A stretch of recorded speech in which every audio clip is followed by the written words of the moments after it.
NDA கூட்டணியில டிவிகேவும் கொண்டு வரலாம் அப்படிங்கிற மோடிஜி அமித்ஷாஜி சொல்லியிருக்கிற பேட்டியில அதுக்குள்ள தமிழ்நாடு அதை பத்தி கருத்து சொல்ல விரும்பலீங்கன்னா madam, I am also waiting and வாட்சிங் like you as a karyakarta of the Bharatiya Janata party. நானும் பாரதிய ஜனதா கட்சியினுடைய தொண்டனாக இதை பார்த்துக் கொண்டிருக்கின்றேன். காரணம், இந்த கூட்டணி வெற்றி பெற வேண்டும் என்கின்ற ஒற்றை கருத்தில் நாங்கள் எல்லாம் இருக்கின்றோம். அதற்கான நேரமும் காலமும் இன்னும் இருப்பதாக நான் பார்க்கின்றேன். நேற்று நம்முடைய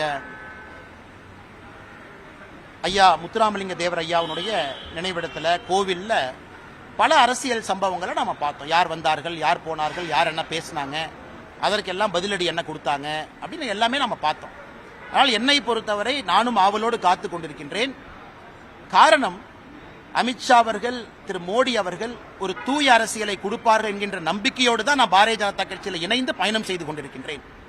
இல்லாட்டி வேலையை விட்டுட்டு வர வேண்டிய அவசியம் இல்லை, கட்சியில் தொண்டனாக இருக்க வேண்டிய அவசியம் இல்லை. அதற்கு இன்னும் காலம் இருக்கிறது. அந்த காலத்துக்குள்ள நிச்சயமாக தமிழ்நாட்டில் ஒரு நல்ல அரசியலை கொடுப்பதற்கான ஒரு கூட்டணி அமையும் என்கின்ற முழு நம்பிக்கையோடு ஒரு தொண்டனாக என் வேலையை நான் செய்யறேன். இன்னைக்கு யார் இருக்கணும், யார் இருக்கக்கூடாது, யார் எப்படி இருக்கணும் என்கின்ற கருத்தை சொல்வதற்கு எனக்கு அதிகாரம் இல்லை. நான் ஒரு சாதாரண தொண்டனா இருக்கேன். பிடிச்சிருந்தா இருக்க போறேன், பிடிக்கலனா கிளம்ப போறேன், அவ்வளவுதாங்க. என் வேலையை பார்த்துட்டு விவசாயம் பார்த்துட்டு இருக்க போறேன். அதனால் நேரம் வரும்பொழுது கட்டாயமாக நிச்சயமாக நான் பேசுறேன். ஆனா அரசியல் கட்சியில யாருமே கன்னு வச்சு அரசியல் கட்சியில் இருக்க வைக்க முடியாதுங்கண்ணா. இதெல்லாம் வாலண்டரி மெக்கானிசம். எங்களுடைய கை காசை செலவு பண்ணி நாங்க அரசியல் இருக்கோம். எங்களோட கேள்வி கேட்டீங்க பதில் சொல்றதுக்கு வெயிட் பண்ணணும். எல்லாருமே இங்க வந்து பப்ளிக்குக்காக வேலை பார்க்கிறோம். பிடித்தவரை பப்ளிக்குக்காக வேலை பார்க்க போறோம். அரசியல் கட்சியிலிருந்து இல்ல நம்ம வேற வேலை செய்யணும் அப்படின்னா அதை சமூக ஆர்வலராக சமூக இயக்கமாக மாற்றி அதே வேலையை பப்ளிக் செய்ய போறோம்.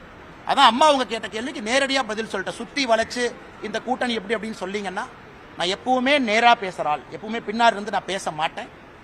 இன்னும் நான் காத்திருப்பதற்கு தயார். பாரதிய ஜனதா கட்சியினுடைய தொண்டனாக பொறுத்திருப்போம், பார்ப்போம். என்ன நடக்கும் என்று அடுத்த சில மாதங்கள் கவனிப்போம்.